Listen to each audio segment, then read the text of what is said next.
नमस्कार, आप देख रहे हैं मौसम तक चैनल। मैं हूं देवेंद्र त्रिपाठी। ट्रॉपिकल स्टॉर्म जो कि अ, इस समय दक्षिण पूर्व एशिया के क्षेत्रों की तरफ पहुंच चुका है। इसका नाम लायन रॉक है और ये अगर इसकी कंडीशन को हम भारत के समुद्री क्षेत्रों से रिलेट करेंगे तो निश्चित रूप से जब ये सिस्टम क्योंकि लैंडफॉल हो चुका है तो अब इसके और इंटेंसिफिकेशन की चांसेस नहीं रहेंगे क्योंकि लैंड रीजन पर पहुंच जाएगा और इसके बाद कमज़ोर होगा। तो जाहिर है, जैसा कि मैंने पहले भी बताया था कि जब कोई भी सिस्टम स्ट्रॉन्ग कमज़ोर होने लगता है तब दूसरे सिस्टमों के बनने की संभावनाएं होती हैं। तो बंगाल की खाड़ी में उसके अकॉर्डिंग अगर देखें तो 10 यानी कल एक लो प्रेशर सिस्टम बंगाल की खाड़ी के मध्य और पूर्वी क्षेत्रों पर डेवलप हो सकता है, लेकिन इसमें थोड़ा सा डाउट है। अगर ये सिस्टम यहाँ पर 10 तारीख के आसपास डेवलप होता है वर्तमान जो प्रोजेक्शन है उसके आधार पर, तब निश्चित रूप से ये 15 तारीख का प्रोजेक्शन है, 15 अक्टूबर का। इसके अकॉर्डिंग, इस जीएफएस मॉडल के अकॉर्डिंग 15 अक्टूबर के आसपास उत्तरी तटवर्ती आंध्र प्रदेश और दक्षिणी तटीय ओडिशा के आसपास से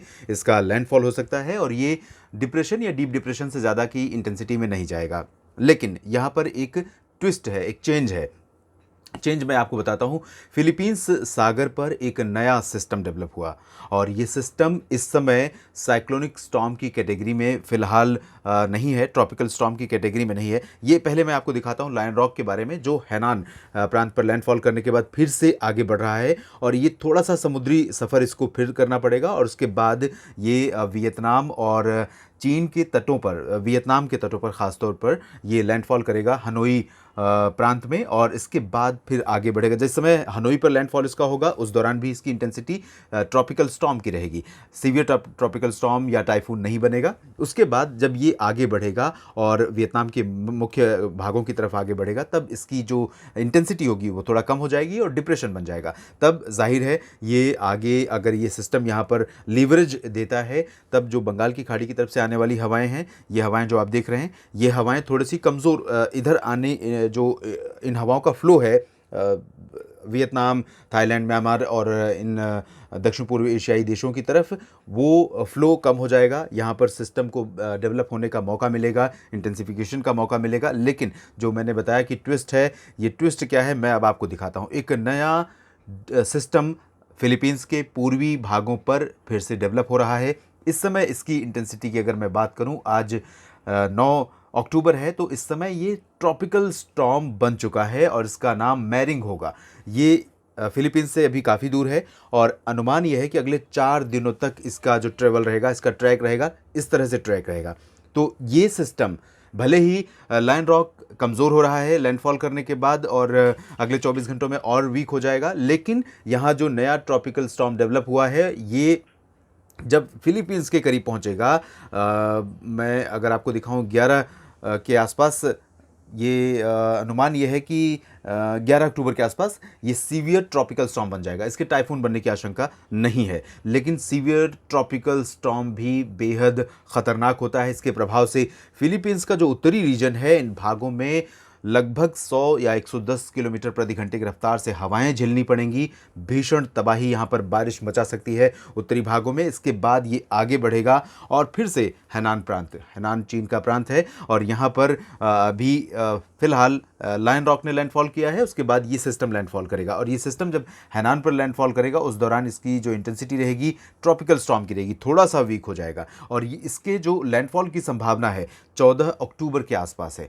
14 अक्टूबर को जब यहाँ पर लैंडफॉल करेगा तब इन हवाओं को यहाँ पर थोड़ा सा मौका मिलेगा बंगाल की खाड़ी में बने सिस्टम को इंटेंसीफाई करने के लिए। और 14 तारीख को, 14 अक्टूबर को अगर ये हवाएं अपना प्रभाव यहाँ पर दिखाना शुरू करती हैं, इनका फ्लो दक्षिण पूर्व एशिया की तरफ ना होकर बंगाल की खाड़ी में ही ज़्यादा होने लगता है, देन हम उम्मीद कर सकते हैं कि जो सिस्टम बंगाल की खाड़ी में बन रहा है या संभावना है जिसकी, उसके इंटेंसिफिकेशन की। और अभी के आधार पर अगर हम जीएफएस मॉडल को देखें तो ये 15 अक्टूबर को लैंडफॉल कर सकता है, लेकिन जो फिलीपींस पर नया साइक्लोनिक स्टॉर्म, ट्रॉपिकल स्टॉर्म आ रहा है, तूफान आ रहा है, इसके प्रभाव से, इसके बनने के कारण अनुमान ये है, मेरा ये आकलन है, जिस तरह की कंडीशंस हैं ओवरऑल और ओशनिक या एटमॉस्फेरिक कंडीशंस हैं, उनके आधार पर ये ज़रूर कहा जा सकता है कि इसमें ये डेट 15 अक्टूबर ना होकर 16 या 17 या फिर 18 अक्टूबर हो सकती है लैंडफॉल की। और ये सिस्टम उत्तरी आंध्र प्रदेश की बजाय थोड़ा-सा और उत्तरवर्ती हो सकता है, यानी ओडिशा या इससे सटे भागों की तरफ, संभवतः ओडिशा के मध्य भागों में या थोड़ा-सा और उत्तरी ओडिशा के तटवर्ती भागों की तरफ इसका लैंडफॉल हो सकता है। ये सारे अभी प्रोबेबल ट्रैक्स के अनुमान हैं, प्रोजेक्शंस हैं। तो अभी अगर मैं देखूँ तो कम से कम 8-9 दिनों का टाइम है इस समय को आने में, जो लैंडफॉल का समय है उसके आने में। लेकिन अनुमान ये है कि जब ये सिस्टम, दोनों सिस्टम जो वर्तमान लायन रॉक या फिर जो नया ट्रॉपिकल स्टॉर्म है फिलीपींस पर हिट करने वाला है, इस सिस्टम के कमज़ोर होने के बाद, मैरिंग के कमज़ोर होने के बाद यहाँ जब इंटेंसिफिकेशन शुरू होगा, तब अनुमान ये है कि इस जगह से उत्तरी और पूर्वी तथा इससे सटे पूर्वी और मध्य बंगाल की खाड़ी पर सिस्टम में इंटेंसिफिकेशन होगा और ये डीप डिप्रेशन या उससे भी थोड़ा सा ज़्यादा इंटेंसिफाई हो सकता है। लेकिन सीवियर साइक्लोनिक स्टॉर्म बनने की संभावना फ़िलहाल नहीं है। जिस तरह का साइक्लोनिक स्टॉर्म गुलाब था, लगभग ऐसी ही इंटेंसिटी इस सिस्टम के रहने की संभावना है, या संभवतः साइक्लोन ना भी बने। साइक्लोन अगर नहीं बनता है तब भी इसका जो ट्रैक होगा लगभग ओडिशा के आसपास हो सकता है। ओडिशा की तरफ अगर बढ़ता है तो पश्चिम बंगाल से लेकर आंध्र प्रदेश तक का तटवर्ती रीजन प्रभावित होगा। अंदरूनी क्षेत्रों की बात अगर मैं करूं तो 16-17 अक्टूबर से लेकर अगले 4-5 दिनों के दौरान झारखंड, गंगे पश्चिम बंगाल, ओडिशा, आंध्र प्रदेश, तेलंगाना, छत्तीसगढ़, महाराष्ट्र, इन राज्यों पर असर हमें देखने को मिल सकता है। इसके लिए मैं आपको थोड़ा-सा प्रोजेक्शन दिखाऊँगा इस मैप के ज़रिए, जिसमें आप देखेंगे थोड़ा-सा अंदाज़ा इसमें ज़रूर लगेगा। आप देखिए 12, जब हम 12 और 13 अक्टूबर की तरफ बढ़ेंगे, तब ये आगामी जो साइक्लोनिक स्टॉर्म है वो हैनान पर पहुँचा होगा और हैनान पर पहुँचने के बाद ये लैंडफॉल करेगा 13 और 14 को यहाँ पर ज़मीनी भागों पर पहुँचेगा और उसके बाद कमज़ोर हो जाएगा। तब यहाँ पर मौसमी सिस्टम को इंटेंसिफिकेशन का मौका मिलेगा और आप देखिए किस तरह से बंगाल की खाड़ी पर सक्रियता बढ़ जाएगी और इस सक्रियता के कारण ही यहाँ पर हम उम्मीद कर रहे हैं कि ओडिशा के तटों की तरफ ये सिस्टम जा सकता है। अलग अलग मॉडल्स अलग अलग प्रोजेक्शन दे रहे हैं। अगर ECMWF की देखें तो कोई बहुत ज़्यादा स्ट्रॉन्ग सिस्टम नहीं बन रहा है और ये बहुत लाइट यानी लो प्रेशर सिस्टम की इंटेंसिटी में ही टकरा सकता है ओडिशा के तटों से। लेकिन GFS में थोड़ा सा इंटेंसिफिकेशन की संभावना नज़र आ रही है और ये इंटेंसिफाई होकर ओडिशा के तटों के पास से आगे बढ़ सकता है और अनुमान ये है कि इसकी, जैसा कि मैंने बताया, डिप्रेशन या डीप डिप्रेशन या थोड़ा सा और अधिक इंटेंसिफिकेशन हो सकता है। लेकिन इसके चांसेस जो है बहुत कम है। लगभग 50-60 किलोमीटर प्रति घंटे की रफ्तार से ज़्यादा हवाएं नहीं नज़र आ रही हैं। तो 50-60 किलोमीटर तक लगभग 70 किलोमीटर प्रति घंटे की रफ्तार जब होती है, उसके ऊपर होती है, तब साइक्लोनिक स्टॉर्म की इंटेंसिटी मानी जाती है। तो फिलहाल अभी के आधार पर ऐसा अनुमान है कि ट्रॉपिकल स्टॉर्म की, साइक्लोनिक स्टॉर्म की कैटेगरी में यह नहीं पहुंचेगा और इसी वजह से बहुत ज़्यादा डरने की ज़रूरत नहीं, बहुत ज़्यादा ख़तरा नहीं है फ़िलहाल।